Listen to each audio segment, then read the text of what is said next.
My name is Chris Little. I am the host of the Lifestyle Chase podcast. This is season 5.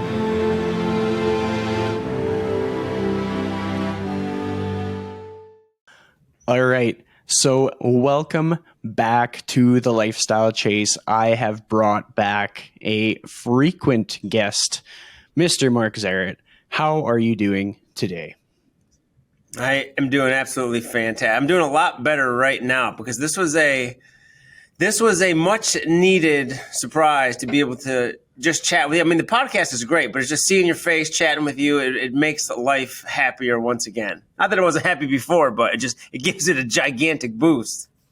Well, I mean, life has been wild, and I think it's been crazy busy and full of adventure for both of us. So let's kind of bring it back up to speed. Like, I'm pretty sure the last time we had a really deep dive, good conversation was probably close to a year ago. I think maybe like beginning of the year 2022 or something like that. So like, what's life looking like for you now when we're almost at the end of the year? We managed to coordinate this on a busy, hectic day. What's happening? Life is times are pretty crazy. You know, I feel like the common phrase the last few years has been like, you know, next year will be different. Next year will be different. Next year will be less chaotic and less chaotic. But even before like pandemic stuff happened, I feel like that was just a lost cause in general. Like times are always going to be stressful. It's just how you manage them, how you deal with them. But overall, life is good. It is just very, very crazy. You know, as I don't remember last time we talked. I don't really remember if I'd gotten to my eye issue. I don't know if I've mentioned the stuff with my eye. So like I have this issue with my right eye, and like I can see it. You have this really dope setup now with your podcast. I mean, it's like most things in life, Chris. You are on the upper echelon of things, and I'm way down here. I'm a peasant down below, but I can really see myself here. And so I got this weird issue with my eye, and I've been going through. It's been like a year now of all these different tests trying to figure out what's wrong with it. So like I got like some type of nerve issue in my right eyelid, and so I just like started noticing it randomly like about a year ago, and my right eyelid will it gets really droopy, and like I can't control it. I can't lift it. I can't do anything with it. And it's weird because some days it will be way worse than others. So like some days you can't notice it at all. And then some days it's like really bad. Like it's just like really, really droopy. And like I can raise my eyebrows, but I can't do anything with my eyelid. It's so effed up. So I've been going through all these series of tests and like ruling out all these things. Like I had to run through all of the gamuts of everything. Like so goes my life. I just find some one random thing and it goes down this rabbit hole. But I think it might be something called myasthenia gravis, which is like an immune disorder. But if not, like it could be a multitude of things. I could have just some type of nerve damage going through my eye. So like I actually just last week had a different type of test where like they had to stick all these needles in different places, and then I had to like set up all these like shocking things. In a few weeks now, I have to go back and get like this like single fiber type test. All these random things. So I'm dealing with that. That's been like one of the main things. It's weird because it doesn't hurt at all. I can't really feel it. It's just I can notice it. And some days when it's really bad, like I can't unnotice it then. So then it just like bothers me and it like messes with me like crazy. But just some random thing. Like there was no accident. There was no something. I almost like wish there was an accident where I got hit in the head. And then that's where there was a result of it. It's like it just started happening. So really, really crazy. I mean, that's sort of something that probably a lot of people can relate to in the sense that like we don't necessarily have the best story for all the things that happen to us in life. Like the adversity that we face, it often comes by surprise. So like when you're in the middle of it, like what are you doing to kind of like maintain the positive attitude that I know you to have? Like I know that not every day is going to be splendid and perfect and spectacular, but like what are you doing to kind of keep your head above water when there's all these things kind of like occupying your headspace? I think it kind of relates to a lot of stuff that we probably talked to in the past. It's like I'm a big perspective guy, and putting things in perspective and having like this kind of recentering by juxtaposing what you're going through with what you could be going through, what others have gone through, the reality of the old adage of you're either going into a storm, in the middle of a storm, or coming out of a storm. Like, so goes life. And, if it wasn't this, like, this is super frustrating and it can really be bothersome. But like, if it wasn't this, there would be some other issue in life. Like, these things manifest themselves in some way, one way or another. So like, that reality kind of keeps me grounded. And then just, it's like anything, you don't necessarily try to deny something, just flood your life with better things. And like, really focusing on the good things that I do have. Like, if this is the worst of my problems. So like, even going through this, I had to get scanned for all these things that they thought it might be like brain cancer. They're looking for tumors. I'm getting all of these things. And it's like, man, out of nowhere, something that might have brain cancer. Like, those things, they really F with you. So it's like, at the end of the day, worst case, if they never find out what it is, it's just like, I have this messed up eyelid out of nowhere. And if the worst case scenario is I have a droopy eyelid, that sucks, but like, it's not really that, like, that's really not that bad. And the other areas of my life, and specifically some, are really, really good. So how can I really complain? Me and Chelsea just went to Ireland. Like, me and Chelsea got married in January of 2020, and we were going to go on a honeymoon that summer. And obviously that got shut down. Next year it got shut down. And we got to go do something. We got to make it happen. So we went to Ireland and Germany about a month ago. And it was just like, it was incredible. It was awesome. So like, I look back, and that's what sucks about this being my eye too, though. Every picture, everything, like, it's all I notice. Like, it doesn't matter. That's all I can focus on is that. So like, we have all these pictures, and like, I'll notice my eye right away and I'll get all pissy. But then I'm like, wait a second, like, this is a picture of us in Frankfurt, Germany, or like, Dublin. Like, life is really, really good. Like, the reality is, this is like for anybody with anything. If you want to find the negative in something, and you want to feel oppressed, you want to feel like everything is against you, or like you just have it so bad, you'll find a way. You'll find something, because they're always out there. But the reality is, the good things are there too. So if you just choose to focus on those, you can't go wrong. I mean, I completely Which is easier agree. said than done at times. What's that? Which is easier said than done at times. I think absolutely with regards to that, like, a lot of us can sort of almost preach like the positive attitude and focusing and reframing and stuff. And then we can end up sort of sitting in the shit and actually having to face it head on. And being in the midst of it feels a lot different than kind of anticipating it. But one thing that I'd say is that just like being able to completely relate to that attitude on life and how it does make a pretty substantial difference. Like, I mean, like, we're not guaranteed to have an infinite number of years on this earth. And a lot of the times we're kind of like gambling with our time. Like, we don't necessarily know what we're going to get and what we're not going to get. And so it's best to be focused on sort of just the day in front of us. And that's why it's so amazing that we're able to spontaneously put this episode together. One of the things top of mind for me as I kind of browse through social media is oftentimes, and this is going to sound kind of critical, but it's just like when I'm seeing people that are just blatantly complaining the loudest on social media. And I say that just in being that, like, they're making their problems seem like it's everybody's problem, but it's something along the lines of like their coffee took an extra 10 minutes to be brewed or something. Like, it's really not a problem. And then I contrast that with somebody who's actually quite quiet about everything that they're going through, and like they're going through like earth shattering, like life changing moments with regards to their health or maybe their financial state. And it's like, there's really nothing that can save them from their situation. They have to make the best of it. And you're just comparing and contrasting that person who still has a positive attitude with this person who, like, they had the means to go to Starbucks, and Starbucks took an extra 10 minutes for their drink, and they're just upset. They just want to tell everybody how just their day is wrecked. And I'm like, wow, like, what is the expectation of a person who takes that little to see a problem? Like, what do they think that that's going to compound to? And I often think about like the attitude that we have in each of our individual days makes such a big difference, like years from now, that we need to be very like aware of our attitude, because it's just like investing. It's just like putting money into like an investment account and just like seeing it either make a difference or not make a difference. Like, if we are condescending and unhappy and complaining about every single variable that we come across, that's not going to compound in the right direction. It's just going to have us stuck. Versus if we're dealt some bad cards and we're still able to kind of find the best of the situation, and then maybe we get dealt some good cards too, and we're still able to find the best of the situation, and we're looking out for people around us and stuff. Like it's a big difference. And honestly, like to bring my ramble to full circle moment, I'm grateful of the positive outcome that you have despite the droopy eyelid.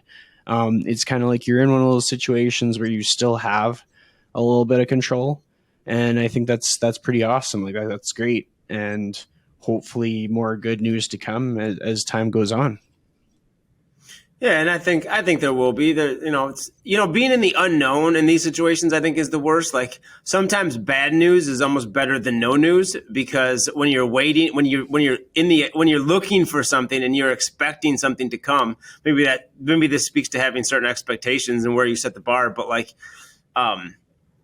just not knowing is almost more anxiety ridden than knowing something bad, because then you can develop a plan, you can figure out what you got to do, and you can move forward one way or the other, assuming that it's not going to go away on its own. So like, knowing that I can't control, like I have just had to wait for these doctor's appointments. I have to wait to see what goes on. Like, it's like the old saying, like, it's like worrying's like sitting in a rocking chair. It gives you something to do, but it doesn't get you anywhere. Like you have to realize that you might as well go do something more productive with your time. And again, like perspective, when you were talking about even like having that mindset, I'm sure I brought up Viktor Frankl's Man's Search for Meaning. It's like in my top 3 books, my most life-changing books. And it's probably on a lot of people's lists who have read it. But like for anyone that has or hasn't read it, you should read it. It really gives such a profound outlook on the power of having hope and purpose and meaning that takes your mind away from the just awful times that you're going through, and what that does for your whole demeanor, your whole attitude, your whole persona, your whole personhood. Because when you lose hope, when you lose that sense of joy and happiness and what could be, you kind of lose everything. And that's an extreme case. I'm not trying to equate my droopy eyelid with like something like what goes on in that book, the stories in that book, or anything, but that same idea applies to anything. Well, it makes life is good. I'm talking to Chris Little right now. Life is really, really good. I mean, when I think about situations like this, I'm kind of thinking about a lot of people's mindset coming out of the pandemic, and I feel like a lot of people aren't the same version of them that they would have been before any kind of thing that came up for them during the last few years. Like whether it be that maybe isolation made them shift, or maybe it was like a values-based thing that made them shift, or a lifestyle-based thing. Maybe it was financially related, but everybody's sort of like how they show up in the world has changed in some ways, and in some ways it's for better. Maybe some people have better boundaries, and in some ways it might be worse. Maybe some people aren't giving themselves credit when they need to. Maybe people aren't sort of showing that they have the control that they have. An example that might be relatable is there's a lot of people who are kind of taking a leap and going and competing in things, whether it be powerlifting or Olympic weightlifting or jiu-jitsu or running, long distance, short distance. They're actually putting some skin in the game. And there's sort of like this fork in the road where you can either be that person that's making all these excuses as to why you can't, or you can be that person that just decides, well, like, what's the worst that could happen? And I was actually, I went to jiu-jitsu just before we started this call, and I was having a chat with another white belt. So we've been doing jiu-jitsu for the same amount of time, and I signed up for a competition in February. And it's not because I'm like the most talented person in the room, but it's more so because I'm like, what's the worst that could happen? I'll lose. Then what? Who cares? Like, seriously. And then what's the best that could happen? Like, maybe I win. Maybe I learn something. Maybe I actually figure out like what I need to work on for the rest of the year. And so I was having that chat with him, and he's like, well, I'm not ready. And I'm like, dude, like you have just as much, if not more proficiency than I do. Like, there's no reason why you're not ready and I am ready. So I think you should sign up. And it's just like, what tends to happen is you get one person that shows initiative in their life, and then they instill that confidence in another person to show that initiative, but you're not going to get it unless you're surrounded by these people. And so, like, if you are feeling like you are lacking control coming out of the pandemic, I think it's imperative to start surrounding yourself with people who are starting to feel like they have some initiative and that they have some like autonomy and that like they have control of the 24 hours in front of them. Because like you brought up a good point with when it comes to kind of like comparing one scenario where you kind of know the outcome versus the other scenario where you don't know the outcome, because it's kind of one of those things where it's like, even if we know the outcome, we don't know the outcome. I mean, Right. Like when it comes to like, let's say friendships, you have one friend that you've just known for years and you're like, okay, we're going to be friends forever. And you have another friend that you just met and you're like, I don't know if we're going to be friends forever. Like those two friends, like their existence in your life is not guaranteed, whether it comes to their health, whether it comes to like the connection that you've built. Like it can come and go very, very easily. And I think that's something that we sometimes forget. And so in order to sort of like instill those connections in our life, we need to keep like watering the flowers, pouring in and stuff like that. And then like that's the only thing that gives us that feeling of control is sort of like that action, not so much in knowing the outcome because we can't predict the future. Like a lot of crazy, wild things happen in life and they just kind of like catch us blindsided. But we can control like our daily actions, like within our day. Like I can control that I showed up to jujitsu today and that I'm going to get 200 grams of protein before I go to bed. And those are things that I can control. And then you can control that you booked that trip to Ireland, and you can control that you took initiative for your health, and you can control many, many things, including that coffee routine. That actually, I love the coffee routine with the black coffee and the not black coffee. That makes me happy. Well, I mean that's actually I love everything that you just said there too, and it's 100% true. Like it's easy to let the things that you can't control skew your vision and get you off track and off focus on the things that you can control. Because the reality is you're in control of a lot more than you think. And a lot of times those things that you can control are actually the things that bring you the most amount of happiness. So like I moved. So like the coffee's a good example. What started out as just like a little joke on posting how much how much cream my wife puts in her coffee, because it's like a lot of times it's like 75% cream, it looks like.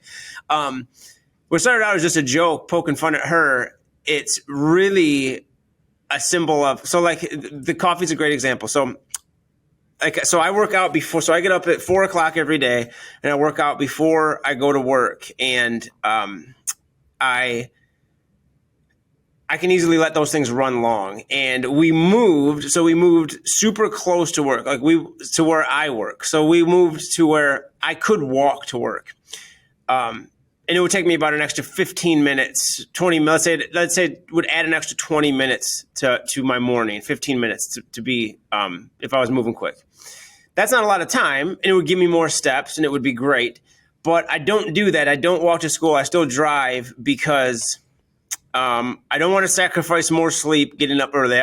Sleep is my white whale, and it's something I struggle with forever.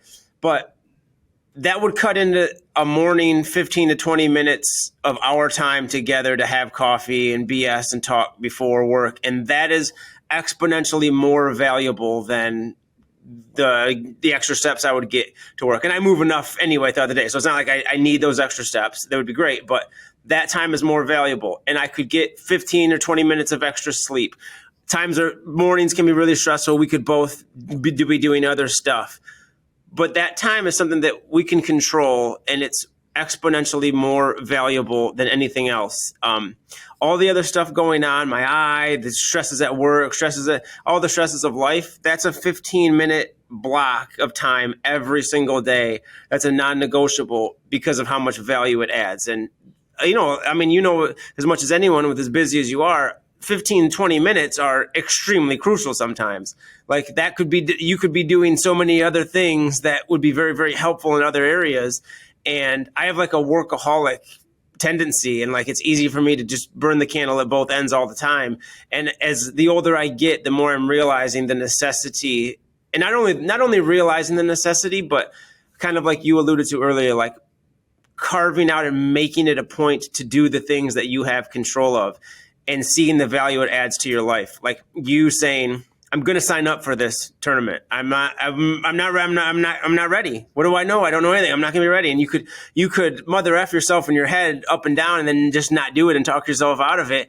But you just did it. And I thought about something else. I'm kind of getting sidetracked here, but I don't know the exact number, but I remember seeing a study about like the percentage of people that would speak out or do something if only one person started it. So like if let's say 10 people were afraid to, I think this was about like some issue or something, but like we're afraid to say something. If just one person expressed that view, it gives that like 30 or 40% more encouragement. And then 30 or 40 more percent of people would do it if just one person was brave enough to stand out. And like I thought about that as you were talking about your buddy in the jiu-jitsu class. Like you're gonna be the motivation for him to do it. Like you took the initiative to stand out and say, no, we got to do this. So whether we're ready or not, we're gonna do it, because you're never gonna be ready.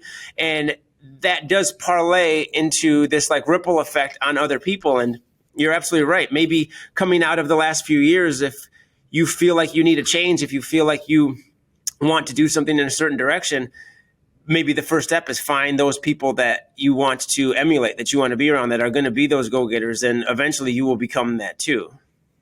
Absolutely. I mean, like in my coaching calls that I've been having lately, one of the things that I've found that have come up is people's ability to kind of like recognize their wins.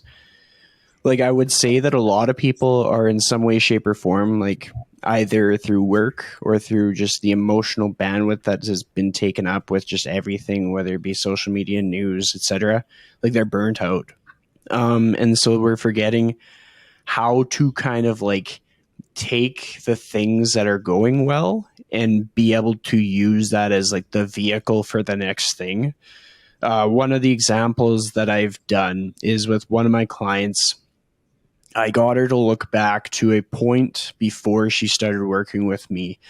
And I got her to think about like how she described herself, what her life was like, what her kind of like, how she would describe herself, applying herself to fitness. Because like how it kind of went down is she reached out to me through one of my question things. And then I was able to figure out, it was one of those anonymous ones. I was able to figure out who it was. And then long story short, we ended up working together, and she had thought that fitness would never be something that would be like suitable for her. She figured she had to like qualify to be able to go up to that tier to be able to do fitness.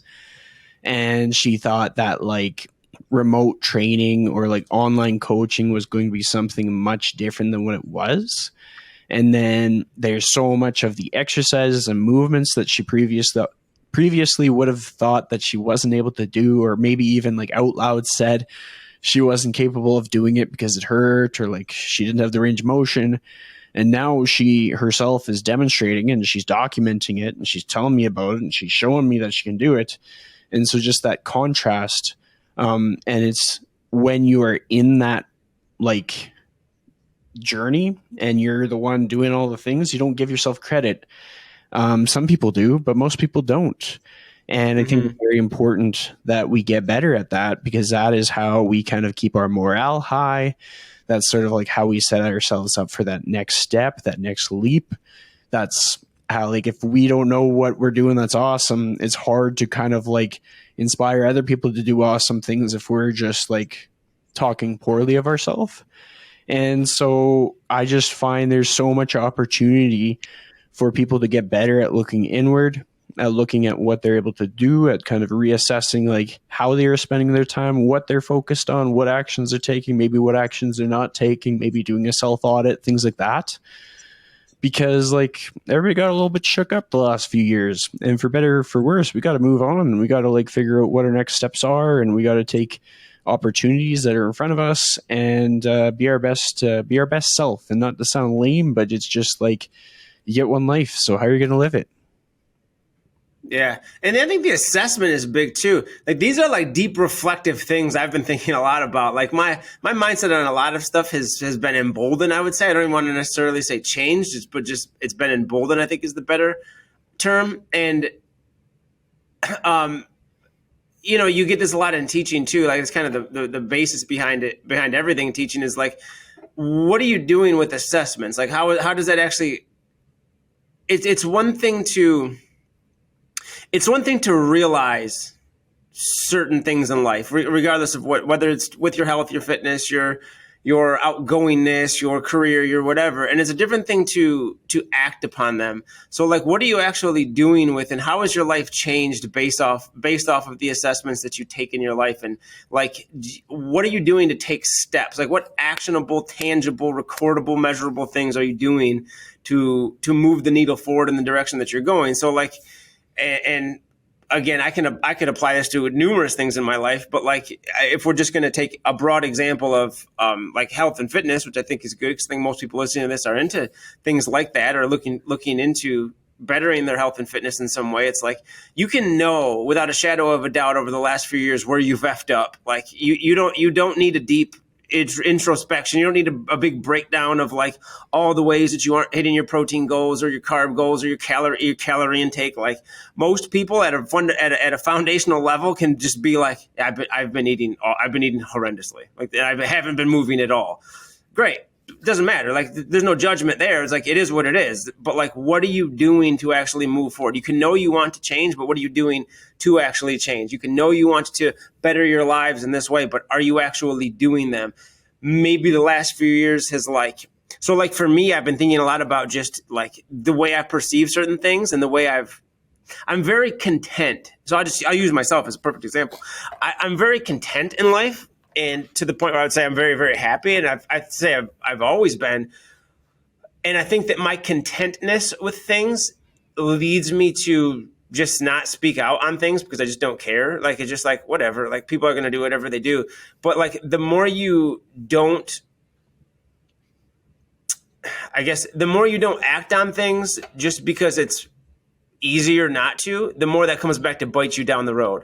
So, and if we relate this to health and fitness, like the more you just avoid things, the more the problem actually grows. So it's like, okay, if you know all of these things, what are you doing now to change that? Are you going to continue to get rolled over? Are you going to continue to let the stresses of life force you into eating like crazy? And like all these things, we can identify the problems, but like, are you actually doing the things that you need to do? It's very, very common. And this is me as well. But for most people, it's very, very common to confuse knowing what you have to do with the fact that with actually doing it.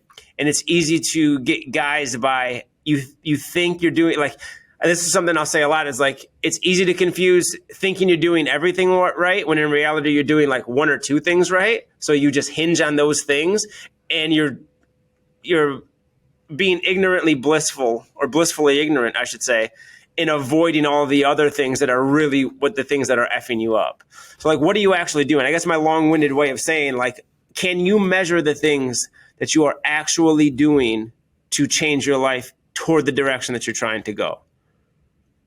That's a good point. Like, I think oftentimes when we are able to identify something that we aren't satisfied with in our life, we're usually applying like the exact same inputs that got us to that outcome that we weren't happy with. And we're so reluctant to just do something different.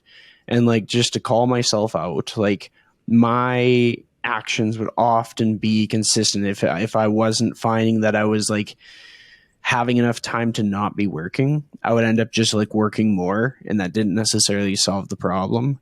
And so when I started to create better boundaries in my day to instill some time to go to jiu-jitsu and to start creating like an overarching goal to strive for, like that competing and having some skin in the game sort of thing, then that sort of instilled more of a greater purpose towards basically like making every other goal mean more. Like my strength training then means more, and my nutrition then means more, and my sleep means more because I have this overarching goal and it's outside of work. And then I can still apply myself in work and still have a good career, but I have something else to kind of like fuel the fire. And it's only because I did that one thing that was kind of like scary. And it was like going to that first class, going somewhere where I've never been before, doing something I've never done before, and meeting some new people and reconnecting with some people that I knew from before. And I think it's just so important So like we're kind of like bringing the show full circle. But I would have to say, like, it's so important for people to take this time as they're getting reflective and start to think about the thing that they're going to do in the near future that they might have been reluctant to do, that they might do if they saw somebody else do it. But even if they don't see somebody else do it, just do it. But just before, go ahead. Yeah, I was going to say, well, yeah, like just do it, because maybe you can be the motivator to help others in that same situation. And for some reason, this analogy, I've brought this up like a bunch in the last few months. I don't know why, but the joke of diabetes runs in my family, and then somebody says, no, it's not that diabetes runs in your family, it's that nobody runs in your family. And it's a funny little joke. But I've thought about that little thing in multiple ways, like, and it is so true. It doesn't matter. Like, the cards are stacked against everybody in some degree. And for some people in any given area of life, the cards are stacked tremendously against them. And whether it be the environment they grew up in, their upbringing, the genes that they got passed down, there's some people who are worse off than others in any scenario. And not to get in the discussion about how or why any of that happened, it's irrelevant. Like, at some point, every single person has to make, or you have the opportunity. The problem is you don't have to, but you have the opportunity to make a choice that you are going to be the agent of change moving forward for your legacy, for everyone that comes after you, and for everyone around you. You have to be bold and make the decision to then help everyone around you and all of the future generations that come after you. And it probably won't be easy. It probably is going to come with a lot of pitfalls, but you have to make that choice. If you have and I'm going to use the diabetes thing. If you have a family history of diabetes, there's probably a lot of it that is genetic. There's going to be some things that you can't control, but like you said, there's a ton of stuff that you can control, and there's a ton of stuff you can implement daily to reverse that course for you in the present moment, you in the future, and everybody that comes after you. And I think it's super critical to.